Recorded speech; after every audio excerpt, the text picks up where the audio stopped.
Greetings. What's up? It's Deborah Watts. Happy Friday to you. Woohoo! If you are here live, can you say what's up in the comments? And if you are watching the replay, can you type hashtag replay so that I know you're seeing this? As always, I'm going to be sharing some really important information today about how to lead others who don't share your drive. Or how to lead when others don't share your drive.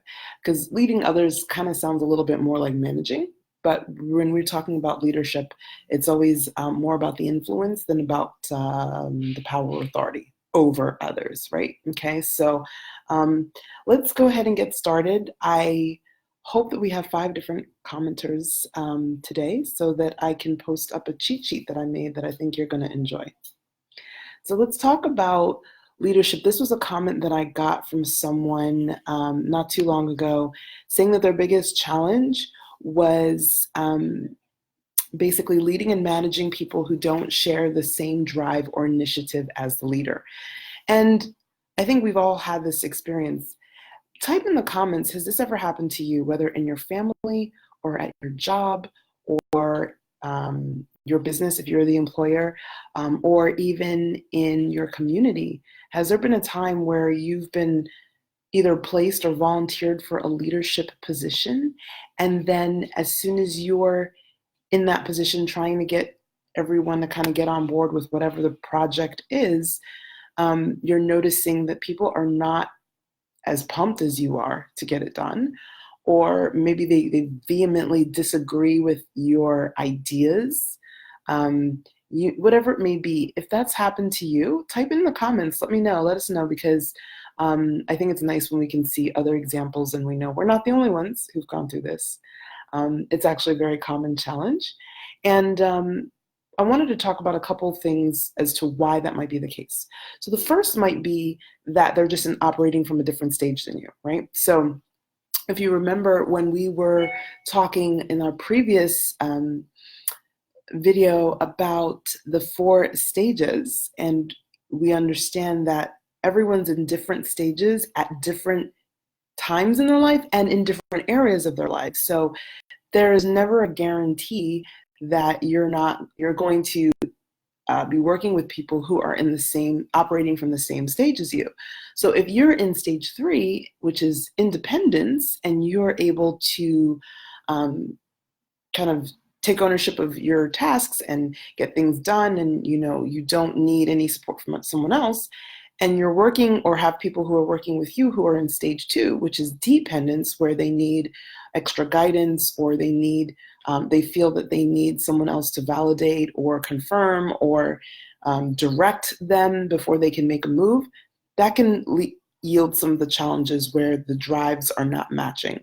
Another reason why might be about values. Now, in my humble opinion, values are pretty much universal, but the way that we articulate them, the way that we think about them, the way that we express them, and the priority that we give to different ones differs from person to person. It depends on your personality, your upbringing, and a whole bunch of other factors, right? So values could be very different, and you might have the value that you work less more efficiently, and someone else might have the value that your work has to be the hardest, most long and drawn out way possible before it is accepted, And so if you have those 2 different values in the way that you're seeing things about work, it can really create problems for getting people motivated to kind of work with you. A third reason why that might be the case is, sorry, just for a second, I had a moment there, is if you have different communication styles. So if you are someone who is more of a show and prove kind of person, and you're working with someone who's more of a words of affirmation kind of person, kind of coming back to the 5 love languages ideas, acts of service versus words of affirmation, or quality time versus receiving gifts. Everyone has different ways of expressing themselves, not just for love, but just in general in life and work and whatever they're doing. There can also be quite a bit of miscommunication or misunderstandings as to maybe someone's really feeling totally motivated and inspired and driven, but you don't perceive it that way because your rules and your language for drive is different from theirs, okay, for lack of a better word. And there are other reasons, but those are, I think, a few of the really big ones. Usually, if you can nail those three, you're probably going to get very close to understanding exactly what's going on and then being able to solve. So what I would like to offer as a suggestion for you, if you're in a position where you're leading, whether it's your kids or your friends or somebody, a group in your community or your employees, it doesn't really matter what the situation is. When you are a leader, if you can show up at your place of leadership with three focuses in mind, you will be able to turn around or deal with whatever challenges come up. So the first one, I keep reiterating, and I will continue to do so, is to always seek to understand what's going on for the other person first, right? Like before you address it. Actually, that's not first, that's second. The first one is actually to understand what's going on for you. Before you can understand anyone else, you need to understand yourself. So a lot of times people say, oh, they don't have the same values as me. And then upon further inspection, what are your values? They don't have a really clear way of describing it or articulating it. So then, of course, you're going to have misalignment with other people because you're not even clear. You may feel something, you may think something, but it's actually not very clear. So the first thing is to get really clear on those three things that we just mentioned, which is your communication style, like the way that you communicate or look for drive. Also your values. The values are what I call your core values, the things that are unchanging about you that are very important. And the third thing would be the first thing that we talked about, which my brain is having a moment. Oh, what stage you're operating in.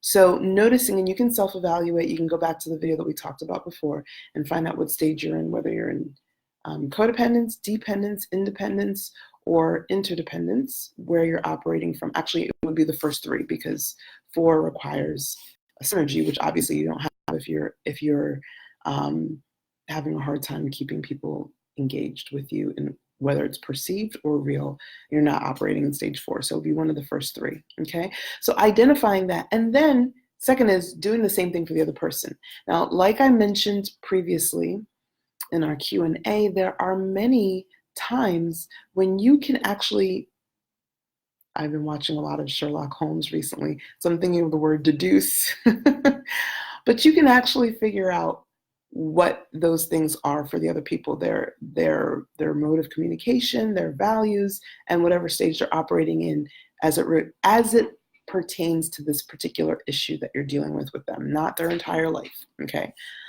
So you're going to detain that. And then what you don't know or what you're not sure of, or just for everything, you can get confirmation by setting up a kind of conversation or discussion in which everyone can feel like they're going to win from it. So if you can do those 3 things, the first thing again is to get really crystal clear on yourself on those 3 areas of what stage you're operating in, your communication, and your values. And then if you can do that also for the other person, that's step 2. And then step 3 is now to confirm, fill in the gaps, or get more information from them by having a conversation with them. But always, always, always, when you're having the conversation, you're not having the conversation to prove your point, to persuade, or to influence them in any way directly. You're actually having a conversation with them primarily to understand where they're coming from so that you can actually create an agreement that would be a win-win. Because if you don't know what they want, what is a win for them, then you can't create a win-win, right? So let me know in the comments if this was helpful for you. And if you want the cheat sheet, just type I want it in the comments. If I see 5 of those, I will post it here in the group. All right, much love. Have a wonderful weekend. Bye.